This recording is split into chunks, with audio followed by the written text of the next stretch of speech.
بسم الله الرحمن الرحيم الحمد لله رب العالمين وصلى الله على نبينا محمد وعلى آله وأصحابه أجمعين عن أبي هريرة رضي الله عنه قال قال رسول الله صلى الله عليه وسلم لا تذهب الدنيا حتى يمر الرجل على القبر فيتمرغ عليه ويقول يا ليتني كنت مكان صاحب هذا القبر وليس به الدين إلا البلاء او كما قال عليه الصلاة والسلام. یہ صحیح مسلم کی ایک حدیث ہے جو ہم نے آپ کے سامنے پڑھی. اللہ کے رسول صلی اللہ علیہ وسلم ارشاد فرماتے ہیں کہ لا تذهب الدنیا، دنیا ختم نہیں ہوگی، دنیا کا معاملہ ختم نہیں ہوگا، یہاں تک کہ ایک ایسا وقت بھی آ جائے گا کہ ایک شخص اپنے بھائی کی قبر کے پاس سے گزرے گا، کسی ساتھی کے قبر کے پاس سے گزرے گا اور اس پر گر پڑے گا، روتے ہوئے افسوس کرتے ہوئے اس پر گر پڑے گا اور کہے گا کاش کے اس قبر والے کی جگہ پر میں یہاں پر مدفون میں. ایسا وہ اپنے دین کے صرف اس لیے نہیں کرے گا اسے اپنے دین پر خطرہ ہوگا، نہیں، بلکہ اس لیے کہ دنیا اس قدر مصیبت، پریشانیوں، بلاؤں کا مرکز بن جائے گی تو اسے زندگی کو کوئی مزہ نہیں. اقتصادی طور پر، معاشرتی طور پر، اجتماعی طور پر اس قدر فساد پیدا ہو جائے گا، اس قدر خرابیاں پیدا ہو جائیں گی کہ اسے دنیا میں رہنے کا کوئی مزہ نہیں ملے. جہاں ایک طرف اس کے دین کا خطرہ ہے، جہاں ایک طرف اس کے اخلاق کا خطرہ ہے، جہاں ایک طرف اس کی عزت کا خطرہ ہے، وہیں دوسری طرف خود اسے اپنے جسم اور اپنے حالات پر خطرہ و محسوس کرے گا. جس طریقے سے بہت سے لوگوں کے بارے میں آپ دیکھتے ہیں کہ وہ لوگ دنیا کی مصیبتوں اور پریشانیوں سے بچنے کے لیے کیا کر لیتے ہیں؟ خودکشی کر لیتے ہیں، خودکشی کر لیتے ہیں. تو یہ صورتحال پیدا ہوگی کہ ایک انسان جو کوئی دیندار نہیں ہوگا، عام آدمی ہوگا، لیکن دنیا میں زندگی گزارنا اتنا مشکل ہو جائے گا، اتنا مشکل ہو جائے گا کہ وہ یہ چاہے گا کہ کاش کہ میں قبر میں دفن ہوتا، میں دنیا میں رہتا ہی نہیں. اور ایسا آخری وقت میں آئے گا. اس کا ایک منظر میں آپ کے سامنے رکھتا ہوں. دجال ایک ایسی چیز ہے جس کی آمد یقینی ہے نا، وہ اس کا آنا یقینی ہے اور اس قدر خطرناک ہے، اس قدر خطرناک ہے کہ حضرت نوح علیہ السلام سے لے کر کے جتنے نبی اس دنیا میں آئے ہیں، ہر نبی نے اپنی امت کو دجال کے فتنے سے متنبہ کیا اور ڈرایا، ہر نبی نے ڈرایا. صرف اس سلسلے میں ذہن میں بات آ گئی تو ایک حدیث آپ اپنے سامنے رکھ لیں، اس کو غور کریں اس پر. حضرت حذیفہ رضی اللہ تعالیٰ عنہ بیان کرتے ہیں مسند احمد میں، نبی کریم صلی اللہ علیہ وسلم کا فرمان ہے. حضرت حذیفہ بیان کرتے ہیں کہ ہم لوگ نبی صلی اللہ علیہ وسلم کی مجلس میں بیٹھے ہوئے تھے کہ دجال کا ذکر ہو. آج ساتھیوں یہ چیز ہمارے درمیان سے غائب ہے. آج ہماری مجلسوں میں دجال اور اس کی خطرناکی کا ذکر نہیں ہوتا. اگر آج کسی مجلس میں اعلان کر دیے کہ فلاں صاحب آئے ہیں، وہ دجال اور اس کے فتنوں سے متعلق گفتگو کریں گے، تو شاید سننے کے لیے کوئی تیار جلدی نہ ہو. اور اگر یہ ہو کہ فلاں صاحب آ رہے ہیں اور فلاں فرقے کی تردید کرنے والے ہیں، فلاں مولوی صاحب کی تردید کرنے والے ہیں، تو مجلس میں جگہ نہیں رہے۔ یہ وہ چیز ہے کہ ہم اصلی خطرناکی جو ہے اس کو بھولے ہوئے ہیں، اور غیر ضروری چیزوں میں، وہ کسی ماحول میں کسی حد تک ضروری ہے لیکن عام حالات میں کیا ہے وہ نہیں، اس کے اندر اپنے آپ کو مشغول کیا۔ تو دجال کے فتنے کا ذکر آپ صلی اللہ علیہ وسلم مجلس میں ہوتا ہے، صحابہ کرام گھبرا گئے، پریشان ہو گئے، تو آپ نے فرمایا لفتنۃ بعضکم اشد علی من فتنۃ الدجال، تم میں سے بعض لوگوں کا فتنہ جو تمہارے اوپر ہوگا وہ میرے نزدیک تمہارے اوپر دجال کے فتنے سے بھی زیادہ خطرناک ہے۔ یعنی دجال کے فتنے سے ڈرنا متنبہ ہونا اچھی چیز ہے، لیکن صرف وہی چیز نہیں رہ گئی، اور بھی چیزیں ہیں۔ تمہارا آپس میں اختلاف کرنا، تمہارا آپس میں لڑنا، ایک دوسرے کے خلاف کیچڑ اٹھانا، ایک دوسرے کی غلطیاں بیان کرنا، اور ایسے غیر ذمہ دار علماء کا، حکام کا تمہارے اوپر غالب آ جانا جو تمہیں اللہ تعالیٰ کی طرف نہ بلائیں، یہ میرے نزدیک سے زیادہ خطرناک ہے۔ پھر آپ نے ایک چیز بیان فرمائی ہے، میں ساتھیوں کو اس پر غور کریں، کم اس پر غور کریں، اور شاید یہ حدیث آپ لوگوں نے کم سنی ہو۔ آپ سب نے بیان فرمایا کہ جب سے دنیا اللہ تعالیٰ نے پیدا فرمائی ہے اس وقت سے جتنے فتنے اس دنیا میں چھوٹے یا بڑے پیدا ہوئے ہیں، آپ صلی اللہ علیہ وسلم کی حدیث پر غور کریں، جب سے اللہ تعالیٰ نے دنیا پیدا فرمائی ہے اس دنیا میں جتنے فتنے، چھوٹے فتنے ہیں یا بڑے فتنے پیدا ہوئے ہیں، وہ دجال کے فتنے کا پیش خیمہ ہے۔ یعنی یہ فتنے دجال کے زمانے میں اور بڑے ہو جائیں گے، دجال کے زمانے میں یہ فتنے اور بھی بڑھ جائیں گے، بڑھتے بڑھتے بڑھتے بڑھتے دجال کے زمانے میں اپنی چوٹی کو پہنچیں گے۔ اس کے بعد آپ نے کیا بیان فرمایا؟ جو شخص اب اس وقت اپنے آپ کو ان فتنوں سے نہیں بچائے گا وہ دجال کی فتنے سے بھی نہیں بچائے گا۔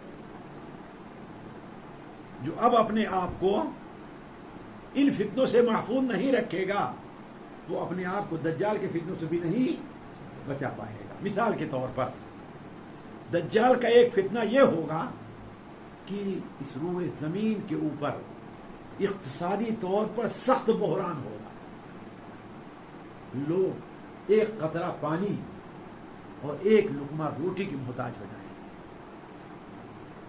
اس لیے کہ اللہ تبارک و تعالی نے جب سے دنیا پیدا فرمائی ہے بارش کا ایک نظام رکھا ہے، اور ہر سال بارش اتنی ہی ہوتی ہے جتنا اللہ نے ابتدا کی ہے۔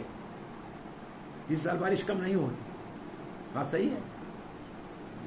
نہیں ماننے کا، ہم تو دیکھتے ہیں کہ بارش ہمیں کم زیادہ ہوتی رہتی ہے، نہیں، اللہ تعالیٰ آسمان سے بارش کی جو مقدار رکھا ہے وہ برابر ہوتی ہے، لیکن جب بندے اللہ کے مطیع اور فرما بردار ہوتے ہیں تو وہ بارش اس جگہ ہوتی ہے جہاں سے اللہ کے یہ بندے فائدہ اٹھائیں، اور اگر نہیں تو اللہ تعالیٰ اس بارش کو سمندروں، صحراؤں، دریاؤں میں بھیج دیتا ہے۔ وَلَقَدْ صَرَّفْنَاهُ بَيْنَهُمْ لِيَذَّكَّرُوا، اللہ تعالیٰ اسے ایسی جگہ بھیجتا ہے جس سے آپ کو فائدہ نہیں ملتا، ورنہ بارش کی مقدار کیا ہے؟ ہر سال برابر ہے۔ مَا مِنْ عَامٍ أَمْطَرَ مِنْ عَامٍ، کوئی سال کسی سال سے زیادہ بارش والا نہیں ہے، یہ نبی صلی اللہ علیہ وسلم کا فرمان ہے۔ لیکن دجال سے پہلے اللہ تعالیٰ اس نظام کے اندر تبدیلی کر دے، اللہ تعالیٰ محفوظ رکھے۔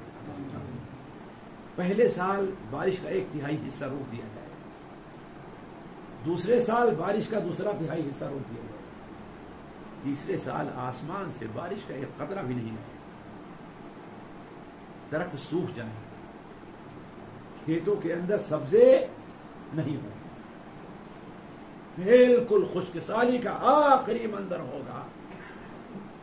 ایسے وقت میں دجال جب آئے گا تو اس کے ساتھ روٹی کے پہاڑ، پانی کی نہریں، گوشت کا ڈھیر ہوگا، کون وہ مرد مجاہد ہوگا جو اپنے آپ کو لالچ اس سے محفوظ رکھے؟ شاید یہی وقت ہوگا کہ آپ نے فرمایا انسان اپنے بھائی کی قبر کے پاس سے گزرے گا اور کہے کاش کہ یہاں پر میں مدفون ہوں. تو کہنے کا مطلب آپ نے بیان فرمایا کہ دجال اس دنیا میں جتنے فتنے پیدا ہو رہے ہیں، چاہے اختصارات کا فتنہ، باہمی اختلاف کا فتنہ، آپ نے ارشاد فرمایا مستدرک حاکم ہے تو حذیفہ کی روایت ہے کہ یخرج الدجال فی خفۃ من الدین واختلاف من الناس، وکما قال علیہ السلام. دجال اس وقت آئے گا جب دین کا معاملہ بڑا ہلکا ہوگا اور فرقۃ من الناس، لوگ آپس میں کیا کر رہے ہیں؟ اختلاف کر رہے ہیں. تو جو اس زمانے میں اپنے آپ کو اختلاف سے نہیں بچا پائے گا، وہ دجال کے زمانے میں اپنے آپ کو اختلاف سے نہیں بچا پائے گا. دجال کے زمانے میں فحاشی اور بے حیائی، شرک اور بت پرستی بالکل عام ہوگی. تو جو آپ نے آپ کو اس زمانے میں میڈیا، سوشل میڈیا جس قدر اس وقت گندا ہو چکا ہے اور ہر ایک کے جیب اور بستر تک پہنچ چکی ہے وہ گندگی، تو جو اپنے آپ کو اس زمانے میں اس سے محفوظ نہیں رکھ پائے گا وہ دجال کے اپنے آپ کو محفوظ. آپ نے بیان فرمایا کہ جب سے اللہ نے زمین پیدا فرمایا ہے دنیا کو، جتنے فتنے ظاہر ہو رہے ہیں وہ دجال کے فتنوں کا کیا ہے؟ پیش خیمہ ہے. اور جو اب اس زمانے میں اپنے آپ کو ان فتنوں سے محفوظ نہیں رکھے گا وہ دجال کے فتنے سے محفوظ. اب اس نقطے کو آپ نے سمجھ لیں تو نبی صلی اللہ علیہ وسلم کی اس دعا کی اہمیت آپ کو معلوم ہو جائے گی، جو آپ نے صلی اللہ علیہ وسلم نے خود پڑھتے تھے ہر نماز میں اور پڑھنے کا حکم دیا کرتے تھے. وہ کون سی دعا ہے؟ اللہم انی اعوذ بک من عذاب القبر واعوذ بک من عذاب جہنم واعوذ بک من شر فتنۃ المسیح الدجال. تو اس زمانے میں اختلاف کے فتنے سے بچنا، اس زمانے میں اقتصاد کا جو فتنہ، سود اور یہ چوری دھوکہ کا فتنہ، اس سے اپنے آپ کو بچانا، اس زمانے میں فحاشی کے فتنے سے اپنے آپ کو بچانا، یہ گویا دجال کے فتنے سے بچنے کا ایک ذریعہ. تو خیر ساتھیوں، میں یہ چیز نہیں ذکر کرنا چاہتا، اصل میں یہ کہہ رہا تھا کہ آپ صلی اللہ علیہ وسلم نے ارشاد فرمایا کہ قیامت سے پہلے یہ صورتحال پیدا ہوگی کہ صرف دین کی وجہ سے نہیں بلکہ دنیا کی مصیبت اور پریشانی، بھوکمری، انسان دیکھ رہا ہوگا کہ میرا بچہ میرے سامنے مر رہا ہے، میرے جو جانور ہیں میرے کام کے وہ میرے سامنے مر رہے ہیں، میری بوڑھی ماں، میرا بوڑھا باپ، میں ان کے لیے پانی کا انتظام نہیں کر پا رہا ہوں، میں ان کے لیے کھانے کا انتظام نہیں کر پا رہا ہوں، میرے سامنے مر رہے ہیں. اسی لیے دجال کا ایک فتنہ ہوگا کہ ایک شخص گھر بیٹھا رو رہا ہوگا، دجال اس کے پاس آئے گا کہ اگر میں تیرے باپ کو زندہ کر دوں، تیرے بیٹے کو زندہ کر دوں تو مجھے اپنا رب مانے گا؟ وہ کہے گا ہاں. چنانچہ دو شیطان، ایک شیطان اس کے باپ کی شکل میں، ایک شیطان اس کے بیٹے اس کے سامنے کھڑے ہو جائیں گے، اس کے سامنے کھڑے ہو جائیں گے. تو کون وہ شخص ہے جو اپنے آپ کو دجال کے فتنے سے محفوظ کر لے گا؟ تو کہنے کا مطلب ہے ساتھیوں، ایسے فتنے ظاہر ہونے والے ہیں. دوسرا سوال یہ ہے کہ پھر ہمیں ایسے موقع پر کیا کرنا چاہیے، ہے کہ نہیں؟ کیا کرنا چاہیے؟ اصل چیز یہ ہے، یہ سننا اور یہ پڑھنا، یہ کرنا، یہ تو بہت لوگ آپ کو کرتے رہتے ہیں، لیکن ہمیں کیا کرنا ہے؟ سب سے پہلی چیز میرے بھائیوں، میں 3 یا 4 نقطے آپ کے سامنے مختصر رکھوں گا، اس لیے کہ وہ صاحب پیچھے سے دیکھ رہے ہیں کہ وقت کم ہو رہا ہے، گھٹ رہا ہے کہ نہیں ہے؟ 3 یا 4 نقطے اختصار کے ساتھ. پہلا نقطہ یہ ہے کہ اپنے ایمان کی تصحیح ہونی چاہیے، اپنے عقیدے کی تصحیح ہونی چاہیے. وہ کیسے؟ انسان صبر کرے. فتنوں کے ایام میں صبر بڑی اہم چیز ہے، اور صبر کئی اعتبار سے ضروری ہے. تو صبر کرے اور اپنا تعلق اللہ تبارک و تعالیٰ سے جوڑے رکھے، عبادات کا اہتمام کرے. صحیح مسلم میں حضرت معقل بن یسار رضی اللہ تعالیٰ عنہ سے مروی ہے کہ العبادۃ فی الحرج کہجرۃ الیہ. فتنوں کے زمانے میں عبادت کرنا، فتنوں کے زمانے میں گویا اتنا بڑا ثواب، اتنا بڑا اجر ہے، گویا میری طرف ہجرت کر کے آ رہا ہے، اتنا بڑا اجر. تو ہمارے اور آپ کے اندر عبادت کا کچھ ذخیرہ ہونا چاہیے. صرف فرائض کا پڑھ لینا یہی اتنی عبادت نہیں ہے ساتھ. ضروری یہ ہے کہ عبادت کی تمام شکلیں ہمارے اندر. بندہ نمازی صرف فرض پڑھنے سے نہیں کہا جاتا. بندہ عبادت گزار صرف فرض کی ادائیگی پر نہیں ہے، یہ تو آپ پر واجب ہے، بلکہ سنن نوافل عبادات جو ہیں، چاہے نماز کی شکل میں ہے، صدقہ کی شکل میں ہے، روزے کی شکل میں ہے، قرآن کی تلاوت کی شکل، کسی بھی شکل میں ہے، ان عبادات کا ایک وافر ذخیرہ ہمارے پاس ہونا چاہیے. اس لیے کہ عام حالات میں جو انسان عبادت کا عادی ہوگا، مشکل حالت میں عبادت اس کے لیے مشکل نہیں ہوگی. اور جو انسان عام حالت میں عبادت کرتا رہے گا، ان عبادات کی برکت سے اللہ تعالیٰ مشکل وقت میں اس کی حفاظت فرمائے گا. تو العبادت فی الحرج، قتل، اختلافات، فتنوں کے زمانے میں عبادت کرنا، گویا میری طرف یعنی مدینہ میں ہجرت کرنے کا ہم مانا کا ہم پلہ ہے اتنی بڑا تھا. پہلی چیز یہ ہے ساتھ کہ ہمیں اور آپ کو اپنے ایمان کی اور اللہ تعالیٰ سے اپنے تعلق کے چیز کو مضبوط رکھنا چاہیے. اور اسی لیے آپ صلی اللہ علیہ وسلم نے فتنے ظاہر ہونے سے پہلے عبادت کا خصوصی حکم دیا ہے. بادروا بالاعمال فتنہ، بادروا بالاعمال ستہ، بادروا بالاعمال سبعہ. کتنا آپ اللہ ہمیں ترغیب دی ہے. ایسے فتنے ظاہر ہونے سے پہلے جو اندھیری رات کے ٹکڑوں کے طریقے سے ہوں، جو کچھ عبادت کرنا ہے کر لو. دجال کے ظاہر ہونے سے پہلے، 6 فتنے ظاہر ہونے سے پہلے جو عبادت کرنا ہے کر لو. 7 صورتحال ہونے سے پہلے جو عبادت کرنا ہے کر لو.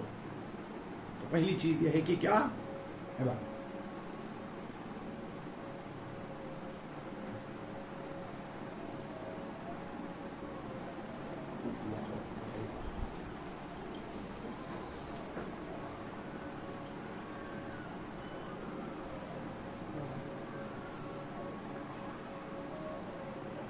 اللہ اکبر. اللہ